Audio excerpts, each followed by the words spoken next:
La brasserie BB a reconnu sa responsabilité dans le déversement des tonnes de riz avarié sur une décharge publique située dans la commune Ago-NIV2, alors que les autorités ministérielles avaient annoncé l'ouverture d'une enquête pour situer les responsabilités, alors qu'ils connaissaient déjà l'auteur du déversement, afin que les coupables répondent de leurs actes, plusieurs jours après que la BB ait plaidé coupable. C'est le silence radio. Tout semble indiquer tout est mis en œuvre pour enterrer l'affaire. Qu'à cela ne tienne à la Ligue des consommateurs du Togo, LCT, on ne semble pas être désarmé. L'association dirigée par Dr Emmanuel Sogadji qui a révélé les faits au public et qui a, par ailleurs saisi le ministère de tutelle pour faire la lumière. Cette association, disons-nous, est une fois encore montée au créneau pour demander aux autorités d'agir rapidement pour résoudre cette crise et garantir que de tels incidents ne se reproduisent plus. C'est au cours d'une conférence de presse qu'elle a organisée ce 9 octobre 2024 à son siège à Lomé. Si rien n'est fait,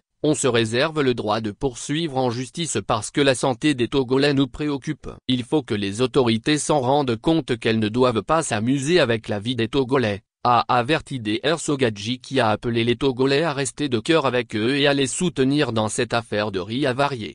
Maintenant que la brasserie BB a reconnu que la destruction de cargaisons de riz a mal tourné sans présenter ses excuses ni regrets à la population, il appartient alors à l'État de prendre ses responsabilités comme il l'a annoncé dans son communiqué en date du 2 octobre, en allant au bout de la procédure judiciaire en infligeant des sanctions exemplaires à cette société vieille d'un demi-siècle et qui, en principe, connaît les procédures d'incinération de produits avariés. L'État garant du bien-être et de la santé de la population ne doit se réfugier sous aucun subterfuge pour manquer à son obligation. Nous nous réservons le droit de nous référer à la justice togolaise. Notre objectif, c'est pour dissuader d'autres acteurs à ne pas emprunter la même voie parce que la procédure pour incinérer les produits avariés est connue par tout le monde. À plus forte raison une société qui a plus de 50 ans d'existence ne doit pas procéder ainsi en donnant comme argument qu'ils ont été envahis. Nous n'allons pas tolérer cela, a martelé Dr Sogadji. Les responsables de LCT au cours de la conférence de presse en attendant la bonne foi des autorités de sanctionner l'auteur de ce déversement est mise à rude épreuve. La suite nous confirmera que l'impunité qui accourt dans plusieurs secteurs de la vie publique est aussi promue dans le secteur économique.